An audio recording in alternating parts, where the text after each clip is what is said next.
বরণীয় চিত্রশিল্পী শ্রী যোগেন চৌধুরীর ৮৮তম জন্মদিবসে তাকে অগ্রিম শুভেচ্ছা জানালেন বাংলার ৯৭ জন শিল্পী। যোগেন চৌধুরীর নিজস্ব প্রদর্শনীশালায় যোগেন চৌধুরীর দুটি শিল্পকর্ম সহ প্রথিতযশা শিল্পী বিমল কুণ্ডু, সুব্রত গঙ্গোপাধ্যায়, সমীর রাইচ, তাপস কোনার, আদিত্য বসাক, প্রদীপ মৈত্র, প্রদীপ রক্ষিত, প্রসেনজিৎ সেনগুপ্ত, হিরণ মিত্র, সৌমেন খামরুই, অতনু ভট্টাচার্য, ঋষি বড়ুয়া, সুব্রত ঘোষ, অমিতাভ ধর, সুশান্ত চক্রবর্তী সহ একাধিক বিশিষ্ট শিল্পীর শিল্পকর্মের পাশাপাশি এই প্রদর্শনীতে নবীন শিল্পীদের সৃষ্টিও প্রদর্শিত হয়। কেক কাটার মধ্য দিয়ে প্রদর্শনীর আনুষ্ঠানিক উদ্বোধন হয়। শিল্পীদের পাশাপাশি রাজগোপাল ধর চৌধুরী এবং জাপানি শিল্পী মিসাকো উদ্বোধনী অনুষ্ঠানে যোগদান করেন। প্রবীণ ও নবীন শিল্পীদের মেলবন্ধনে এই প্রদর্শনী বাংলার শিল্পকলা প্রদর্শনীর ইতিহাসে এক বিরল নিদর্শন হয়ে থাকলো।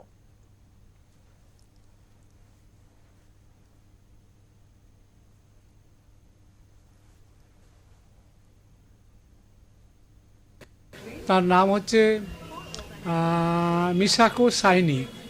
তিনি প্রখ্যাত একজন চিত্রকর।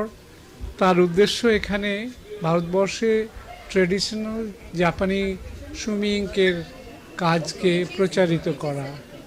এটা সারা দেশ জুড়ে, জাপানেও এর প্রচলন কমে এসেছে, কিন্তু তিনি সমস্ত বোঝা কাঁধে করে নিয়ে এসে তার ব্যক্তিগত উদ্যোগে সারা ভারতবর্ষে এই সুমি ইঙ্কের কাজের প্রদর্শনীর ব্যবস্থা করে এবং এগুলো আজও যেমন এই চারুবাসনাতে একটি সুমি ইঙ্ক আর্ট ওয়ার্কশপ ঘটল।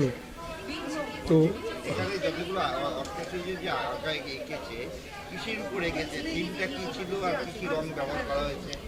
আসলে দেখুন, যখন একটা শিল্পী আঁকে, পরিণত শিল্পী, তখন তার ভিতরে একটা চেতনার উত্তরণ থাকে। ছবিটা দিয়ে পার্টিসিপেট কর, মানে কি বলবো, আমরা কলকাতার শিল্পীরা যে একসাথে এইভাবে একটা মানুষের জন্মদিন করা যায়, সেটা আমরা শিল্পী হিসেবে দেখালাম এবং আমরা আশা করব এই প্রদর্শনীটা প্রত্যেকে অন্তত দেখতে আসবেন, যোগেনদাকে শ্রদ্ধা জানাতে। অসংখ্য ধন্যবাদ, নমস্কার। बिल्कुल আমার আঁকা আছে। আমি এঁকেছি আদিবাসী, যেহেতু আই বিলংস টু ছত্তিশগড়, তো আমি ছোটবেলা থেকে আদিবাসীদের দেখেছি। তো ওই স্মৃতিগুলো, এখন তো ওরা চেঞ্জ হয়ে গেছে, কিন্তু ওই স্মৃতিগুলো করে আমি একটা ট্রাইবস চুড়ি পড়ছে, ওটা আমি এঁকেছি। কেউ চেনে না, তাদেরকে জনতার সঙ্গে পরিচিত করে দেওয়ার এই দায়িত্বটা কিশোরলয় সংস্থা এবং তার যে প্রধান কিশোরলয় শীল, ও এটা করে বেড়াচ্ছে এবং ভারী সুন্দর। মানে কলকাতার এমন কোনো আর্টিস্ট নেই যে এরা এখানে আসে না, বা এমন কোনো শিল্পী নেই যে ছবি এঁকেছে অথচ তার ছবি জনগণের কাছে দিতে পারছেন, এরকম কোনো ইয়ে নেই। তার ফলে ওর যে যোগ্যতা, সেটা মারাত্মক।